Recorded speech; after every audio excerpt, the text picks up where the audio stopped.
Good afternoon all. Welcome to the UK House Price Index Scotland update. So the UK government have just announced this today. So this is the annual review from February compared to February of last year. So really looking at discussing how the market has changed potentially in the last 12 months, what impact that might have, and just generally talk about the housing and the economic situation that we face at the moment. So what they do is they give us a bit of an executive summary. So I'm looking at their executive summary and their intro points. And basically what they're saying is that average house prices in Scotland have increased by 1% in the last 12 months. So I think that's actually quite a positive statement, Jimmy, compared to what we have been seeing, is it not? Yeah, I was actually out to a lady today and I was showing her some comparable sales to her property from 2022, which was quite a unique property. That was the most recent ones I could see around. And she actually said to me, "Oh, but that was last year. The property prices was a lot more happening then." But when I told her these numbers that they're actually it's gone up 1%, it's very, very similar. She was quite taken back by that. So I think a lot of people will be maybe slightly surprised about what we're going to discuss today. I think I would agree with that. We see lots of headlines, don't we, where things are changing. You know, we talk about the cost of living and it dropping to 10.1%, like that's a big thing. But actually, they had anticipated that it would be 9.5%, didn't they? So actually, not as big a turnaround as people had expected for the positive side of things. I don't know how they're quite going to get to 2% by the end of the year. I think that's going to be a challenge. Yeah, We'll wait and see how that turns out. I think it's better not to. I think it's better to just to not listen and just see when it actually happens. Right? Yeah, I think the biggest impact with that is the fact that it actually is going to take some doing to get that down. And if the cost of living doesn't come down, then it's really impacting interest rates as well and how they're going to improve and change. So that's the bit of a challenge that we have there as well, isn't it? So in Yeah. regards to the headline stats, because we talk about headline stats quite often, so what they basically have said is that the average house price in Scotland has increased by 1% in the last 12 months, February to February. This remains unchanged from 12 months to January 2023 and was slower than average UK house prices annual inflation at 5.1% in the 12 months to February. So I think they were a bit surprised on that. But Scotland's annual house price inflation has generally been showing since the recent peak of 13.8 in the last 12 months, it's been quite stable actually. When we look at Scotland as a whole, what they're basically now saying is that the average house price in Scotland is 180,287. I think that's a pretty good average house price still, though, isn't it? And that's quite encouraging because it's not actually unviable then for people to have a lovely home in Scotland, is it? I think Scotland in whole, but especially Fife, what you can buy for 180,000 in certain places in Fife is amazing, really, especially where I'm originally from in North Devon. A lot of people my age can't buy houses or afford houses because the Mm-hmm. prices are so expensive and so high. When you see what you can get for 180,000 here, it's really is amazing. Just It's got to quite be incredible. lucky where we live. Yeah, absolutely. And that's the Scottish average house price. But actually, you mentioned Fife there, Jimmy. And when we look at Fife, actually, Fife is even more economical to get a great home. The average house price in Fife at the close of February 2023 was 168,324. That is very affordable when you think that the average wage in Fife as well is between 31 to 33,000. Yes, that's very doable, especially if some households are lucky enough to have two incomes. Yeah, it's just amazing, and sort of mortgages won't be that far off the rents or that sort of level as well, which makes it even more advantageous or more appealing to people to get on the market rather than rent, a bit more security. Definitely. I think as well, when we look at the multiples on wages, which is one of the things that we often speak about, the fact that, you know, generally a healthy economy is, oh, hang on, we've got another guest. All right, how are you? Hi, Jim. Yeah, really good, thanks. We've managed to get the index up, Jim, but we do need the graphs to be added. If you could kindly assist with that, that'd be fantastic. All right, okay, we'll do that now. So we've just been chatting, Jim. We're very early in the conversation. Thanks for joining us. So basically what we started talking about really is just the economic statement. So where we're at the moment is talking about the average house price. Yep. So we haven't gone into the headline stats. We're just basically on point one there, where the average price is 180,287 versus Fife on average at 168,324. And we were just talking really about how actually it's very economical to live in Fife when we look at the multiples on the wages. When you look at wages that are maybe averaging 31 to 32,000, it's 6 times, which is a really healthy economy. It's still extremely affordable. You know, people keep saying, how can everybody afford the house and all the rest of it? How can first-time buyers? Well, newsflash, a first-time buyer isn't meant to afford a place at £180,000. You know, it's a first-time buyer generally buys up to about £100,000, and that's it. That's their earnings. And then what it does, it secures their place on the property market, doesn't it? It secures their place on the ladder itself, the property ladder, so to speak. So that they're basically hedged against any swings in terms of prices. And if house prices go up dramatically, guess what? Theirs goes up dramatically as well at the same time. If house prices go down, guess what? Theirs goes down at the same time as well. But the whole point of having a house is to make it a home. It's not to make money off of it. Correct. Perfect. Would you like to talk us through the economic statement then, Jim? Because as I say, we only really got to the actual pricing on the averages and the fact that it was 1% higher in the last 12 months. Yeah, well, okay, this is the UK house prices. This is the one that really counts when you think about it. You know, that's what it comes down to. The UK house price is probably the most important one in terms of price point. So this is what counts. Forget the nationwide, forget the Halifax, forget everybody else. They're talking rubbish. It's really coming down to the UK statistics from the Office of National Statistics. This is it. This is what we're talking about. Up to the headline statistics for February 2023. Now, the reason that they do it 2023 because it takes a lot of time to collate all the information together. But I tell you what, it's more accurate than factual. And factual, well, it is actually factual. It is the most accurate UK house price data you can actually get. And this is the one I talk about every single time because this is the most important one as far as I'm concerned.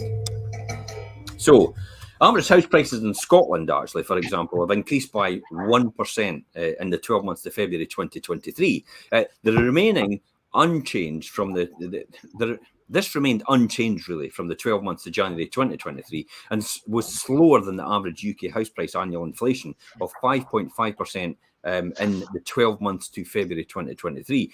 Scotland's annual house price inflation has generally been slowing since the peak of 13.8% in the 12 months to April 2022, which was last year at this time. Now, non-seasonally adjusted basis of average house prices. Now, what do they mean by non-seasonally adjusted? Well, it means the actual raw data in its own form. What they do is the seasonally adjusted is they smooth it out for swings, you know, to give you the accurate amount. For example, if house prices right now went up dramatically because of something that happened as a one-off, that would be non-seasonally adjusted if we took that into account in the data. What they do is they then seasonally adjust it.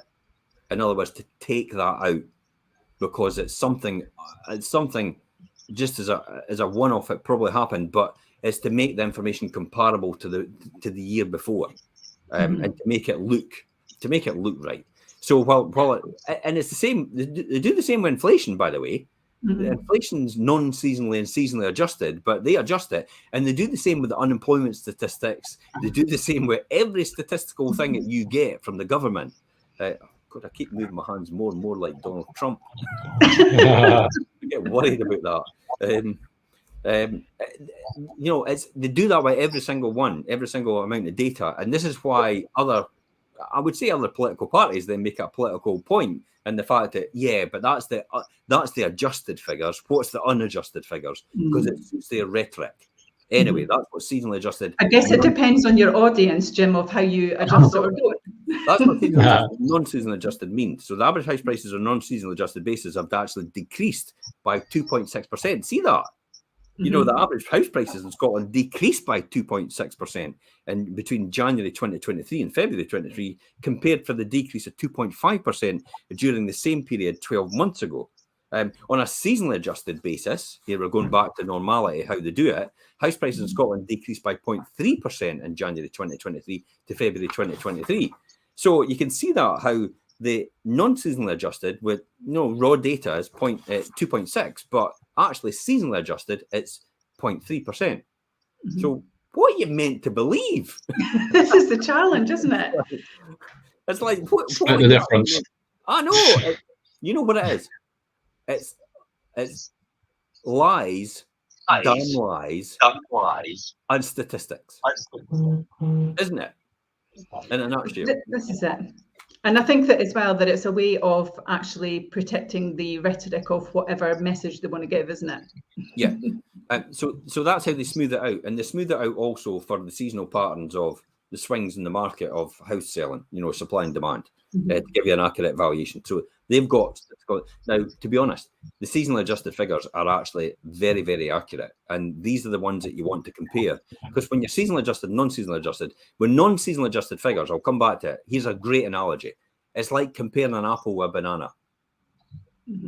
With seasonal adjusted, it's like comparing an apple with an apple when you get the data. So it's accurate. It's right on point. Comparing with the provision for a volume estimate of December 2022, the volume of transactions. Now, this is key. We talk about the health of the property market based on the volume of transactions. So the volume of transactions compared with the estimate of December 2022, the volume of transactions have decreased by 12.2% in Scotland and increased by 30.5% in the UK. That's actually quite interesting. So Scotland's number getting sold is less than what the UK is. There's more in the UK getting sold. Why is that? Now that could be a lot. Well, let's park that question because that's going to get answered later on more than likely. So why is that? That's the question I'll be asking there. In Scotland, detached houses showed the highest annual percentage change out of all property prices by increasing by 2% in the 12 months to February 2023 to £325,000. See, so detached houses have actually increased more than the average in Scotland. Flats and maisonettes showed the lowest annual percentage change, which decreased by 0.5% to the 12 months in the 12 months to February 2023 to an average price of 123,000. So it's kind of saying year on year, there's no change in the terms of flat prices. Yeah. I think you would expect those numbers. Sorry, Jimmy? I think you would expect those numbers with the detached properties normally being at a higher value. You would expect them to increase more, and the flats, maisonettes are normally at a lower value, so you would expect less of a change, more of a ceiling price. The one thing I really ask myself is if flats and maisonettes are more affordable, why is everybody still going for big, massive houses that are 3 times the cost? That's because you can get flats and maisonettes at a really good amount of floor space in comparison. And I still think flats and maisonettes have got some mileage to go because of one, because of the price point, and two, because they'll probably cost a lot less to heat and look after.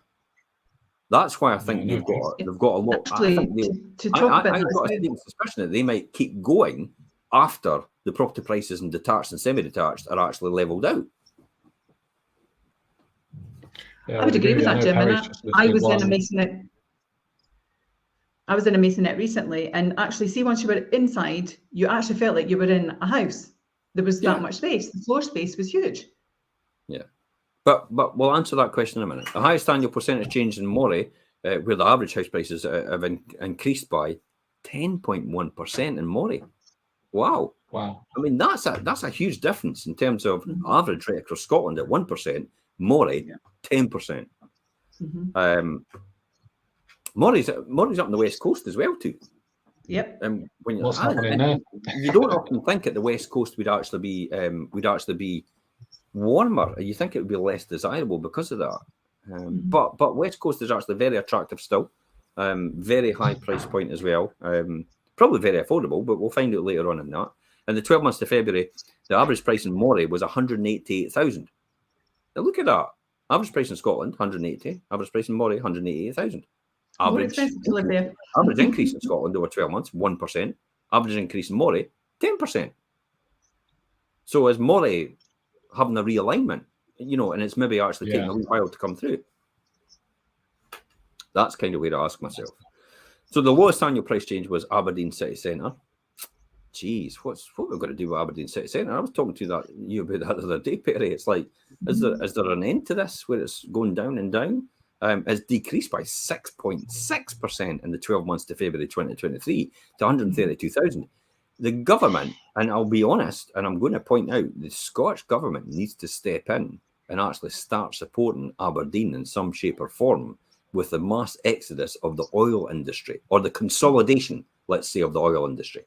That's more than likely what it is. It's a consolidation of bigger companies acquiring the smaller companies, therefore laying off people, and therefore, property prices, because there's not more demand, and, the rental market dropped like a stone. There's not enough demand, therefore people are actually offloading as a result. Therefore, the prices have to come down to invite new entrants to come in, really, at that price point. There's almost a point there, Jim, as well, whereby for me, because obviously I previously lived in that area, my son still lives there. One of the things that we are observing is very much a case, it's almost like the little cosmos that we have to a degree, although the impact in numbers not as negative. It's like Edinburgh people coming to live in Fife. It's the opposite in Aberdeen. What's happening there is the city people are actually moving out into Aberdeenshire and living there because the lifestyle was so much better. Yeah. And that's really impacting the city. And it could be the fact that they don't need to be in an office anymore, so therefore remote working is pretty easy. So lifestyle's a lot more attractive. However, here's a good one for Aberdeen. The average price in the city centre of Aberdeen is 123,000. Wow. Yeah. It's like, hey, where'd I sign up? Holiday home. I'll go up and visit Aberdeen now and again for a wee holiday.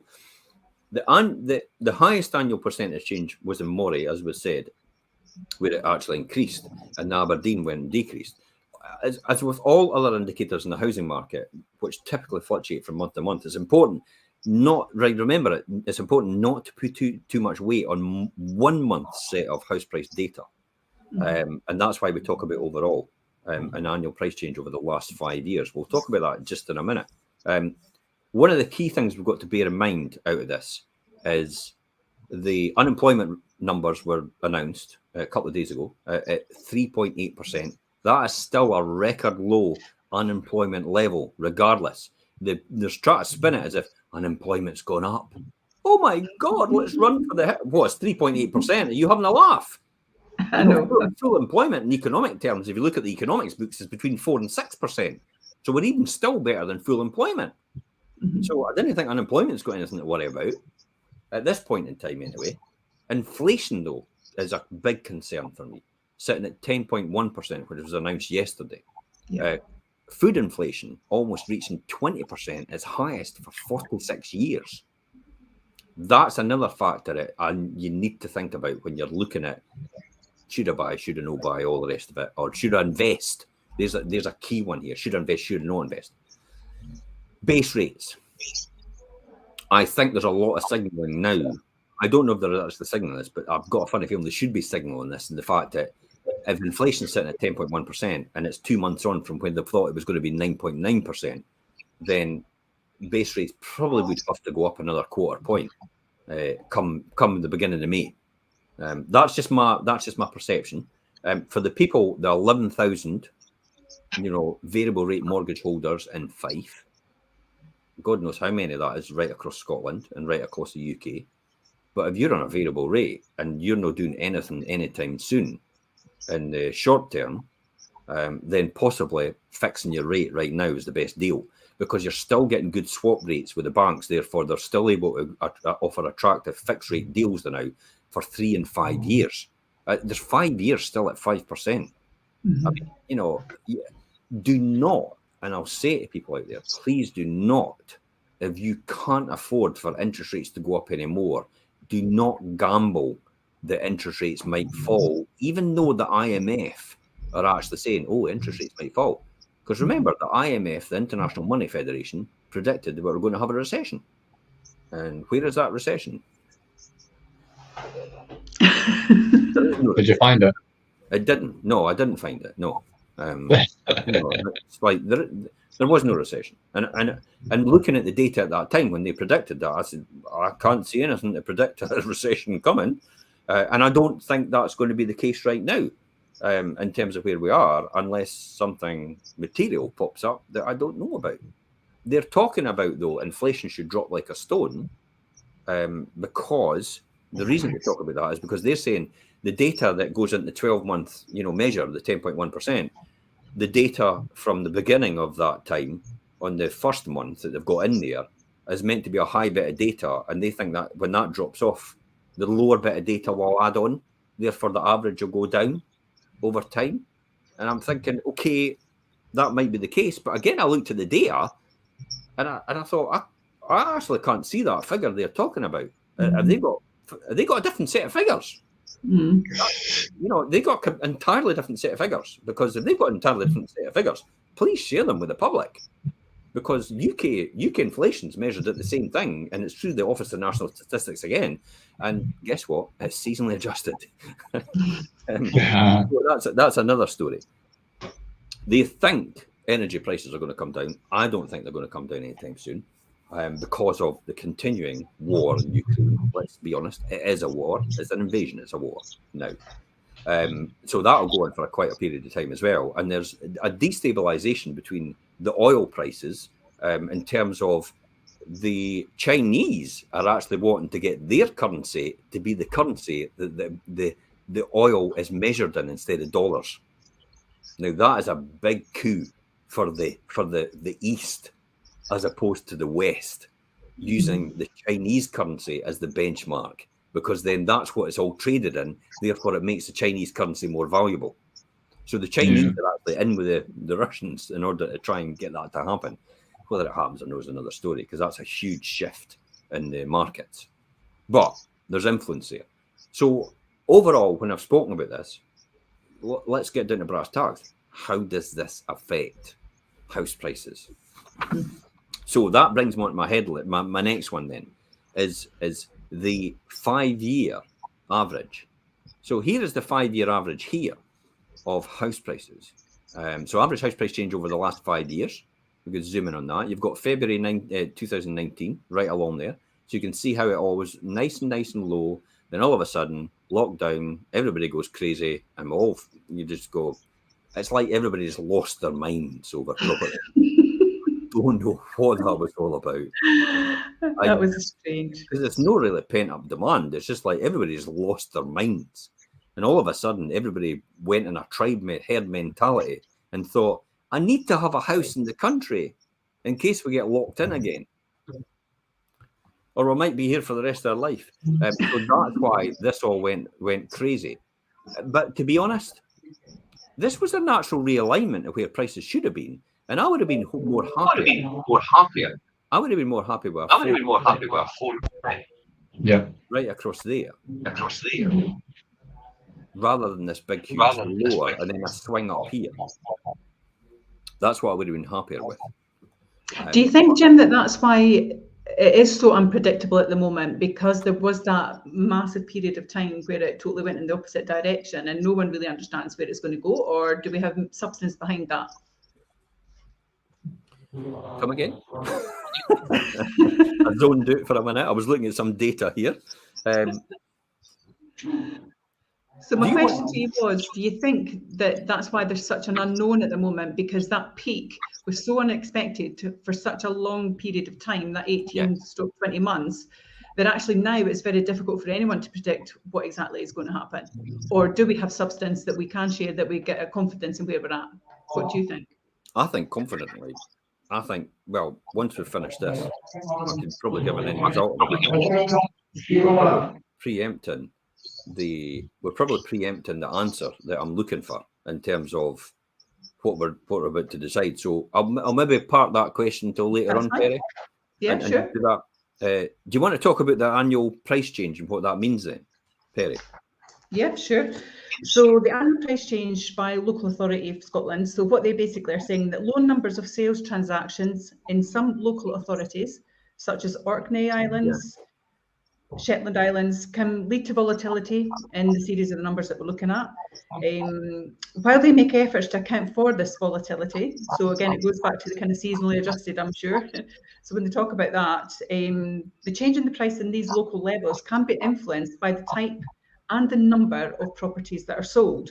Yeah. So I think that's a key as well when we talk about detached, it's about the type as well as the number of the transactions. Yeah, because that's the key here. It's like what you said. It's based on the type. So if you've got a small area which has actually got just a few transactions in there, you could be 1 month you could be selling a property for 500,000, and the next month it could be 200,000.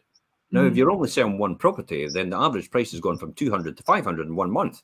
Hence the reason why they have to adjust the figures for an overall picture to compare apples with apples rather than actually this big huge swing. So they need a lot. That's why I say, admittedly, Nationwide's got quite a lot of data, and so has the Halifax. But that's why I say the most important data is probably the UK house prices from North West National Statistics for that reason. There you've got Orkney Islands there, 194, and the year before it was 178, and it was 8.6% increase on the year. But you can look through some of that. When you're scrolling down, there's Moray at 10% increase, and then there's other places. But let's just quickly jump to Edinburgh, 2.5%. But look, the difference in here is £7,000 in Edinburgh. In the city of Edinburgh at 2.5% is £7,000. But if you look, for example, at Moray, the difference is £18,000 at 10%. But that's a lot. But differentially, at 2.5%, 7,000 and 18,000. When you gross that up 3 times, the 2% is about 6%, but that's 10%. See how value is probably more important than percentage. So we talk about percentage all the time, but more importantly, it's probably value difference we should be talking about. For example, Aberdeenshire, that is. I mean, that's a 1.7%, but that's only £3,000. I mean, look at Fife. Fife's a good one here. If you look at Fife, you've got 165 versus 168 there for me. So 1.8% difference. But still, an average house price in Fife is £168,000. That's pretty good, isn't it? Very good. Very lucky. And if you take the average, the average salary in Fife is meant to be about 30,000. If you take that in, that's still very, very affordable in comparison. I just look at my calculator and just take the 30,000, 168, 123, divided by 30,000 is 5.6 times. We're now below the 6 times multiplier. So that makes that very, very affordable. So 168,000 is the average price in Fife in comparison. So it's like what you said, Perry. Geographies of low numbers of sales transactions should be analysed in the context of long-term trends rather than focusing on these monthly movements because of that. And we'll look to that overall. But let's look at it by average price by local authority in Scotland. This is a really good chart next. So we'll look at Scotland next. We'll just flip on. There we go here. Now, the key here is the averages. There, look, the midpoint, 150, 169,000. Fife is still in there. Yep. So it's actually round it. That looks like Angus, doesn't it? Yes. Dundee. Angus and Dundee, still affordable. And look at how this is opening up now. Round about down at the bottom part of Scotland. The Dumfries and stuff like that, down the bottom. This is all in the average price points in terms of where we are. The red hot areas are clearly Edinburgh. That looks like that's probably city centre Glasgow or something like that. Yeah. Then you'll have the Perthshire area, and then you get into the Highlands and Islands, and that's pretty high. Look at the wee one on its own, the wee blue one, which is Aberdeen city centre, as opposed to Aberdeenshire round about it. Which actually proves the point that we were making earlier, doesn't it? That everyone's flooding into Aberdeenshire out of the city. Yeah. In February 2023, the most expensive area to purchase a property was in the city of Edinburgh. No surprise. I could say no Sherlock, but it's like tell me something I didn't know. Oh my goodness, Jim, did that filter work there for a second? Yes, it did. That was me saying beep in my mind. As well, you've got to think about out of this. You've got to look at St Andrews, for example. St Andrews is almost that average price point for Edinburgh as well. Which is quite surprising. Yeah, so you've got to think about that as well, St Andrews. So you look at Fife there, but you could obviously you could actually say to yourself when you're looking at Fife that literally there should be a wee red dot right here where St Andrews is, because that is a high price point in comparison. But this is by local authority area, remember, and that's why it's like that. So let's just jump on and then look at average house price change by property type. This is what we talked about the 2% here, Perry. What's your thoughts on them then? Look at the differentials. The differentials for me are quite astounding. I mean, when you look at the detached, even via the semi-detached in February of 2023, there's nearly a third of an increase going from a semi to a detached. Yeah. That's an enormous amount, isn't it? I don't get that. I don't get that. If this is an average of 325,000 for a detached property, that means there must be detached properties out there at 400,000 and 500,000. There has to be influencing that number. Then you look likewise and think to yourself, there probably isn't semi-detached and semi-detached properties at that price point, is there? Considering, because then that's probably what you've got 192. So it tells us there is a lot more value instilled in detached properties as opposed to semi. But the semi-detached property was created as a result of, you know, I'll let you into a secret. Is anybody listening? Right, okay. Hopefully nobody's listening. I'll let you into a secret. Detached properties were always the norm, okay? How the semi-detached came about was because the banks wanted to sell you more mortgages and lending. And they realised that not everybody a very few people could afford a detached property at that time.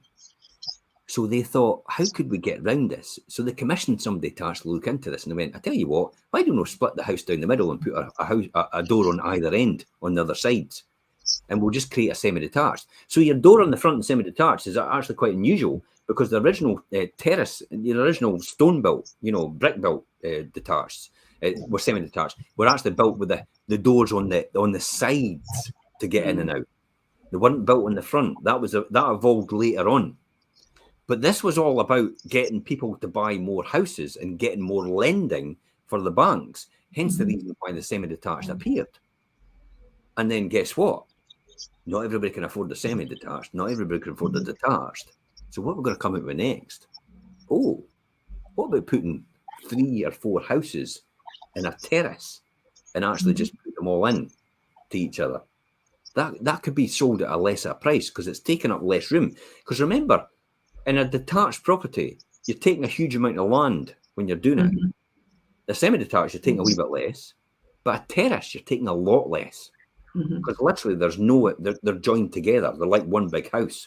So the footprint it occupies is a lot less. Hence the reason why they could bring the price down to that sort of price point for a terrace at 150. But I think it's a similar story when you look at the apartments or masonettes, Jim, because again, in Fife, we have a lot of ex-local authority apartments, masonettes, and many of those apartments are where you've got the 4 in a block, you've got 2 below, 2 top, and those are really desirable homes, and you're getting a lot of foot space in those kind of properties as well. So actually they were affordable, and they were great family homes. They had 3 big bedrooms, you had a big kitchen, you had a big lounge. I grew up in one of those, and they were fantastic houses, and it goes back to my earlier statement about the fact that actually it was really affordable for people to have what was really a nice home, but without that cost implication that you've got with that detached and semi-detached properties now. Yeah. One of the things I noticed out of this, though, is the detached, when you look at that price point, at the 324,000 and the semi-detached at 192,000. And yet, in our pipeline for the East Nuke, for St Andrews, for Cooper, in that area, in our pipeline, our average property listed value is touching 300,000 out of 56 properties in that pipeline. That's quite remarkable, because a lot of them are not detached.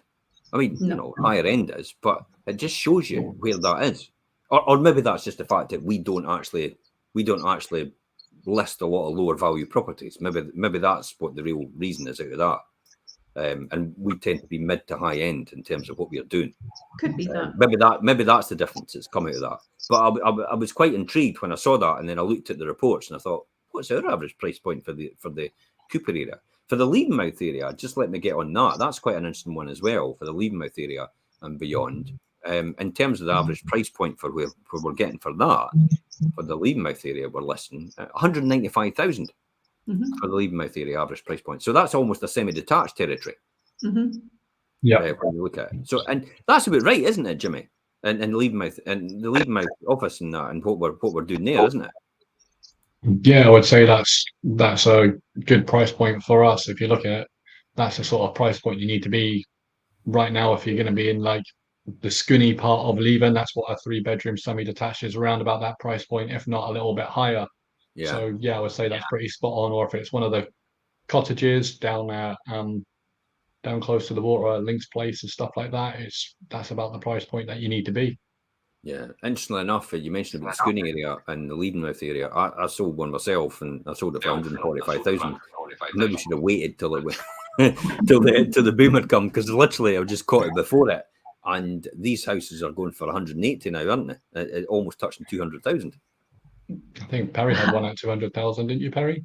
I had one that actually sold at 220,000, Jim, 3-bedroom, semi-detached, beautiful. 220,000 that went for. Stop it, you're killing me. Like, oh my God, what have I done? In there. That was all right. I invested it in a good area. It was called my daughter. Well, you invested wisely then. Well, I invested wisely because she bought her house and she bought it in Balmullo. So she was taking that money, buying in Balmullo, and then that's gone up as well. So it was. I never really lost anything. It's just secured value somewhere else with her. You've seasonally adjusted it, Jim. All right. She insisted she's going to pay me. I'll pay you back, Dad. No, it's all right. You'll get it when I die anyway, so just have it now. Anyway, let's move on. So that's quite interesting out of that. Now, the other one for me is, the key one for me is sales volumes. So let's talk about that. The health of our property market isn't really property prices. Property prices are only measured, I just think it's something people want to talk about, to be honest. The only relevance of property prices is if it's property investment. That's all. Just as I said before, property prices, but having a property secures your place on the property market itself. And that's all, and it hedges against fluctuations in prices. Your home is not a tool to make money out of. It's just to live in and look after, and then use it to trade up and trade down, and actually don't have that exposure to swings in the prices like it had in the last couple of years. When you look at that way, people that bought 3 years ago, just before the boom, secured their place on the property market, and they could be celebrating the fact that their house has gone up by 30%, but the reality is the next one they buy is going up by 30% anyway. Exactly. So just I can't emphasize that enough. The health of the market is not property prices. That's only the banks and the exposure to their liquidity is why property prices are so important to the banks, because then and the lending as well, and the loan to value for exposure and risk. So property prices are really a measure that the banks used to measure their risk to mortgages they've given to us as homeowners. Yeah. That's really what they're for. I think when you speak about it there as well, Jim, if you are upsizing, you're right, whatever percentage increase or decrease that hits you is reflective on what you're buying upwards. I guess the only way that you do really benefit is if there is a decrease in house pricing and you're downsizing, then it's better for you to a degree, potentially. Good point. Yeah. Have you seen that quite a lot, Jimmy? Jimmy, have you seen quite a lot where people are downsizing or upsizing? I would say that's probably right now is the most common reason why people are moving. One, cost of living, if it's downsizing or just want to be on the flat, or if people are working from home and need more space. I've literally spoken with 2 clients today. One needs more space because he's working from home and his home office is too small and he wants to get a home office, and one with better internet connection because he's in a rural place. And then I've seen a lady today that's in a 3-bedroom upper apartment and she needs to be on the ground floor and downsize. So I would say they're the common reasons why I'm seeing people that are selling right now. Yeah, 100%. Yeah, definitely. And for all different scenarios as well. Yeah, but if you were going to pin your colours to the mast, would you say more people are downsizing or more people are upsizing? I would say downsizing. Yeah. Okay. Perry, what's your thoughts? Speaking personally, I would say downsizers. Downsizing seems to be quite a big thing. So now this might be jaded because we tend to appeal to an older population. You know, I don't mean older. I mean, you know, our demographics probably about 35, 40 upwards in terms of our market.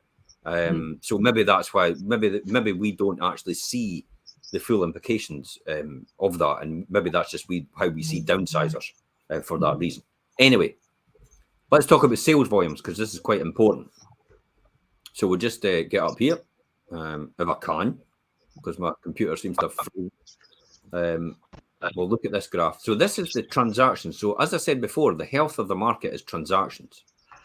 So let's just zoom in overall on the number of transactions throughout Scotland. If I can get that. Now, last year, there was just under 9,000 properties actually sold at this time of year. Now, remember, the number of transactions is a bit different because it's difficult for them to collate it. So they do December 2021, December 2022, because that's the more accurate. They can get the prices quite easily, and they're okay with that a couple of months, but they go back to the transactions because it takes a longer for it to register with the land registry. So 9,000 versus 7,700. So that is effectively a drop of 7,734 minus 9,434 equals 1,200 divided by 9,8934 equals, that's a drop of about 13% or thereabouts, right across the board. But if you look at Fife, for example, because this is where we want to see the health of Fife, 564 versus 505. So 564 minus 505 divided by 564, a drop of 10%. So Fife, the number of transactions from year on year selling in Fife is a lot less than the overall average in Scotland itself, which tells us that Fife is still more resilient because that's the health of the market. Now, the reason I say, well, Perry, could you explain why it's important that the number of transactions year on year stay the same? Well, it stabilises the market for sure. It stabilises the pricings of the property. It allows people who are upsizing, downsizing to have a good market to shop in. When we look at the differences with like City Centre of Aberdeen, which is one of the ones we spoke about, you know, they've gone from 376 down to 277. That's a vast drop for them. So it's about having that stability in the market, isn't it?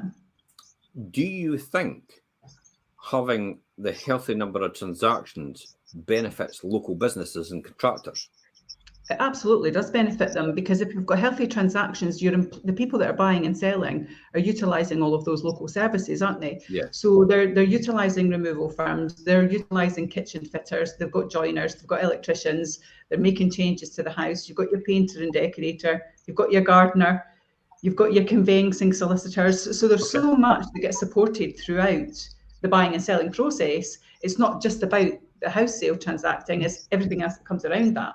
So it's fair to say, Jimmy, it's fair to say that we really want an equilibrium year on year of the number of properties being sold in order to ensure that the local businesses and local community benefit still on a similar scale economically than they did the year before. 100%. Like, just taking on to what Perry said there, I've just recently moved house, got a joiner in, new flooring, built-in wardrobe, painting. I don't have the time to do it all myself, so I need to get someone else and do that, and it keeps them in the job. And I've done all my shopping at the 2 local shops in the village as well, so I can come home and it's convenient and right there, and it's helping their businesses as well. So yeah, it's vital. Then the wider ramifications or the wider impact, if property transaction numbers drop The wider impact we can assume out of that then is less businesses make money. Therefore, the knock-on effect out of that, just correct me if I'm wrong, the knock-on effect out of that then is if less businesses make money, then therefore less people could be employed, therefore less money is back into the community and reinvested. Absolutely. 100%. Yeah. But Okay. So we really don't want a boom and bust cycle in terms of property transactions.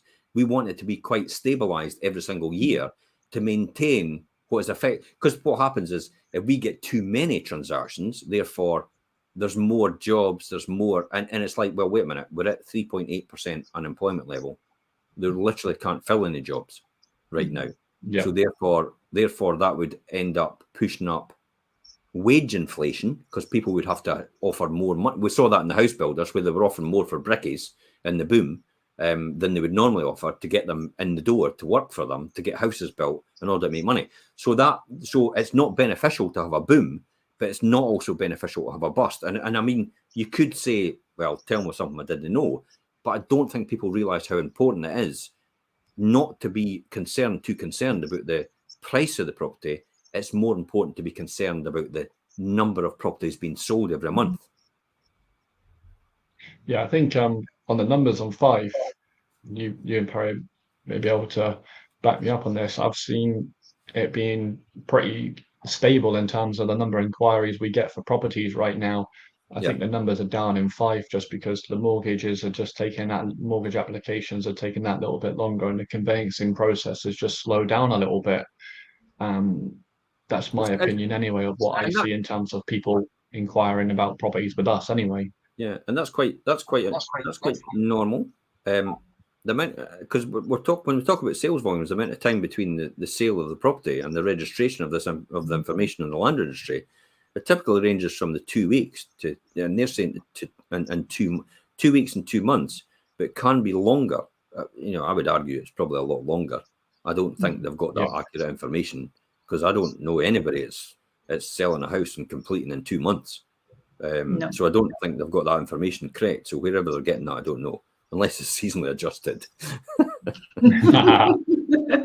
Seasonally adjusted from 5 months to 2 months. Oh, really? That's not really comparable, is it? No. So, but they're actually saying that. So I don't actually see that. Whether maybe that I don't even see that in a new house build either. From the point of sale to the point of that, maybe they're talking. Maybe they're just talking about the 2 weeks to 2 months in terms of the. Right. Okay. I know what they're talking about. They're talking about the registration process. In other words, when the house and the keys are handed over and the data is sent to them, that's what that is. In other words, sometimes it can take 2 weeks. Sometimes it can take 2 months. Hence the reason why they are giving us the information up to December 2022 and they're not giving us it up to last month or the month before because that data could then be skewed. Okay, that makes sense now, the sales volume and the property status. So what about things like sales by local authority? This will be interesting. Sales by local authority. Have we done that graph yet? I think that's done. We just done. Sales volumes across Scotland past 5 years. Here we go. Sales volumes. Let's jump onto that. This is sales volumes in the last 5 years. Again, coming down to this. We've just laboured this point, but let just show this. This is the health across Scotland. So we have December 2018, 7,500. 2019, 8,000. You want to share that, Jim? Can't see that. Oh, sorry. That's me. I'm talking to myself. Just carry on amongst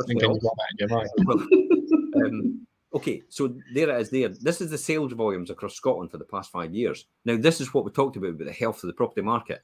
So December 2018, it was 7,500. 2019, 8,000. 2020, 11,000. This is what's caused wage price inflation. This is what's caused material inflation. This is what's pushed inflation up. This is what's ended up pushing. See how that cycle then pushes up base rates as well, because there's more people getting employed. There's more money getting chucked into the system with 11,000 than there was in the 8,000 and 7,000 the years before. So then it's healthily come back to 9,000, and then it's back down to 7,700, which is 2018, between 2018 and 2019 levels. So essentially, we're coming back to pre-pandemic. Now, I don't know about you, but I kind of thought before the pandemic, it was just as fine.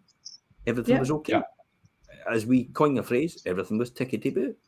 So this is Agreed. kind of what we're moving back to, where we are now. So when the media, let's just take this statement here, when the media exacerbates the situation and says to us that, oh, inflation's going sky high, oh, property numbers are dropping, oh, property prices are dropping, it's really all we're doing is going back to where the pandemic, before the pandemic, 2019, and just before, the end of 2000, well, it's December 2019, that's just before it happened. All we're doing is going back to that point. But I would say we're still in a healthier position now than we were in December 2019. And that's not a pun on the pandemic, by the way, when I say healthier. So it's like, I'm here all week, try the fish. I'm starting a new stand-up routine. But it's actually quite encouraging it. Yeah, I was out to a lady today and she was talking about the market. Oh, it's not as good as last year. It's going to come down X, Y, Z. And I said, well, we're just pretty much back to the market pre-pandemic. So, and that was stable. That's in terms of there. But in terms of property prices, we've only gone back 2 or 3 months, haven't we? Exactly. Yes. Because 168,000 in Fife was the number 168,000 probably about July last year.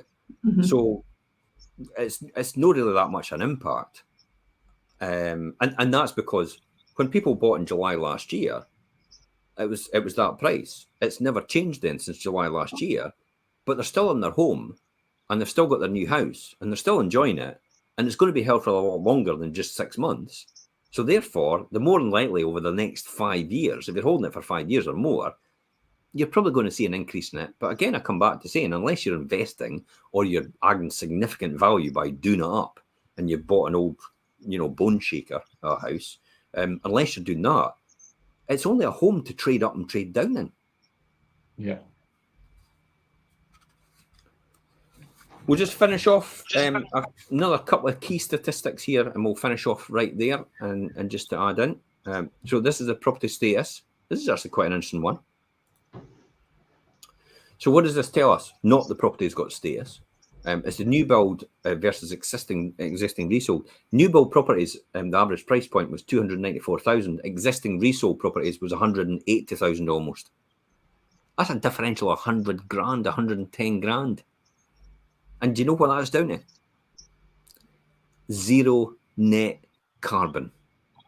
The very fact that they're insisting that you put solar panels, you put insulation in, you put different high spec quality stuff in. So the argument there is buy an existing resold property if you're wanting value for money and you're not too particularly bothered about the price in terms of the cost to run it.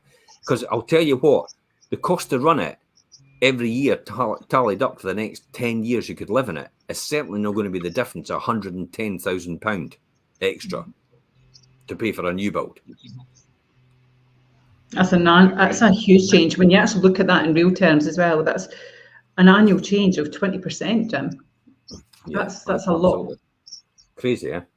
But that's stringent requirements from the Scottish government about building control and regulations and what they're needing to do. There's an argument there. That's essentially fueling inflation. By having to do all that. So buyer status, this is quite an interesting one. First time buyers are buying around about the 140. See what I said about this? The 180,000, the 168,000, but the average in Scotland for a first time buyer is 144.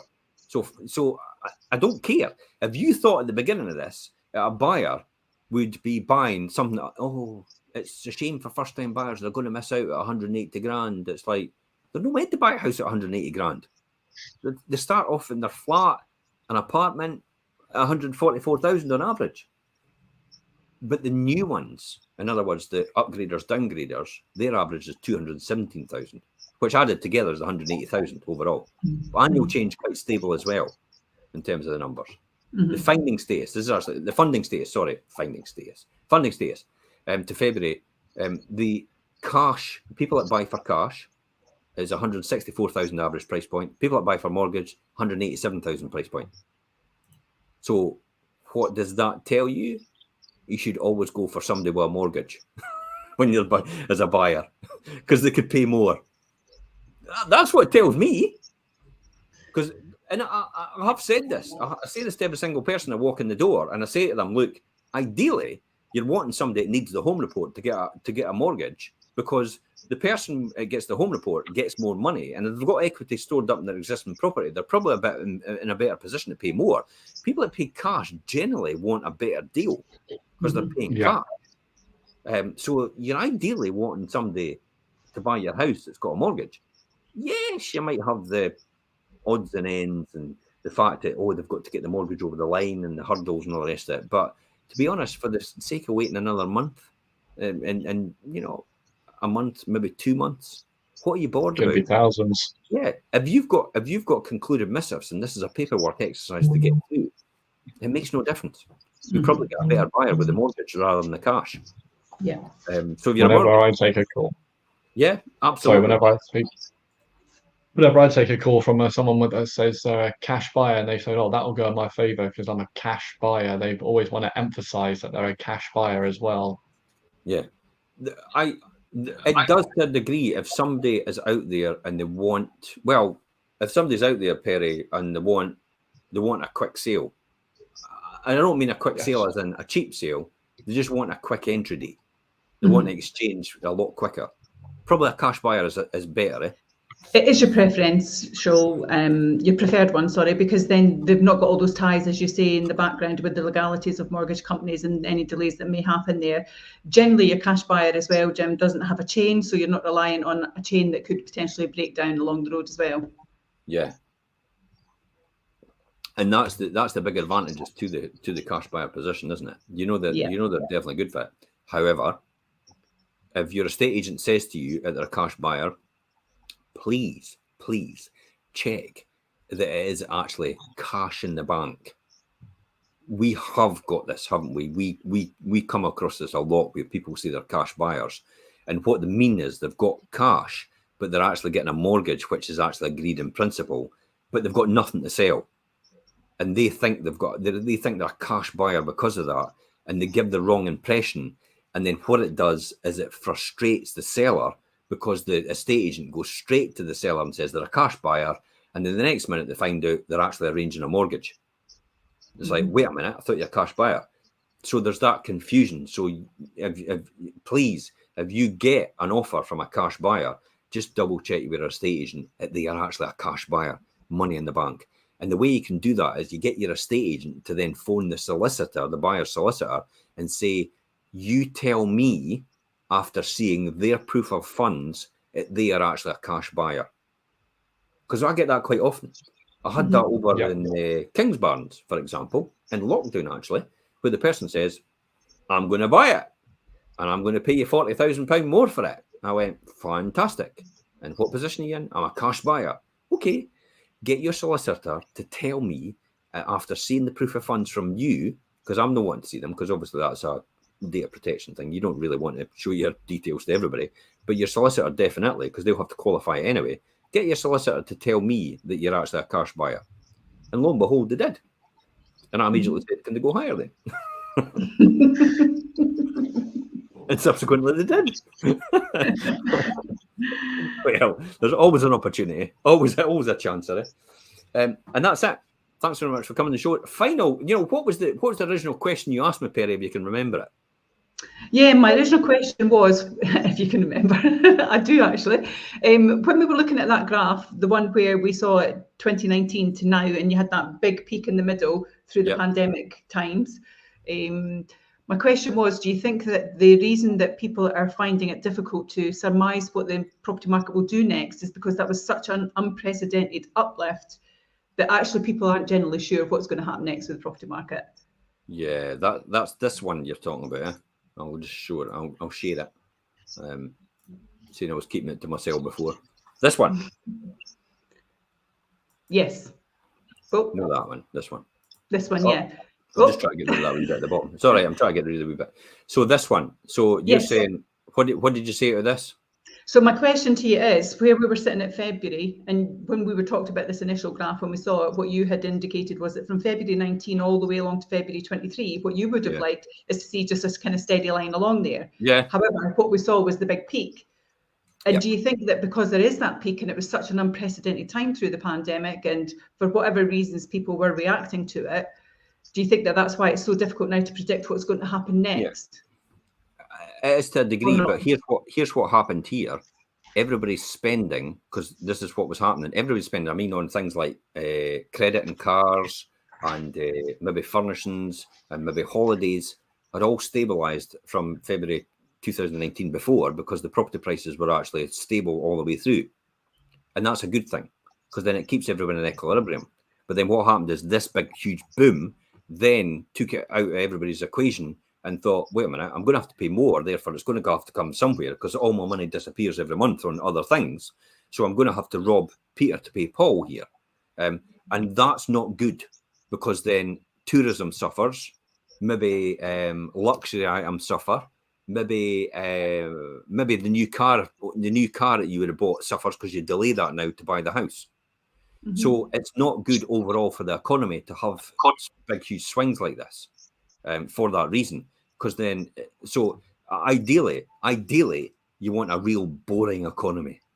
You want one that's probably going to have inflation sitting around about 2 and 3% consistently every year, but everybody knows where they stand in. Base rates are going to be consistent every year, not going to really swing. Everybody knows where they stand in, because all their spending is based on that. And then you also want property prices to probably be a consistent, 2 and 3% every year. And that's what keeps a healthy, stable market and the economy overall. You don't want this consistent, you don't want this boom and bust cycle. You just want boring, regular, steady increases all the time, every single year, over all the years, year on year. You don't, and then it goes in line with everybody's salaries. Because the last thing, as I said, you want to do is you don't want to have to then say, okay, I'm not going to be able to shop at Marks and Spencer's. I'm going to have to go and shop at Asda's or Tesco's or whatever. There's other shops, obviously, but you understand the principle of that.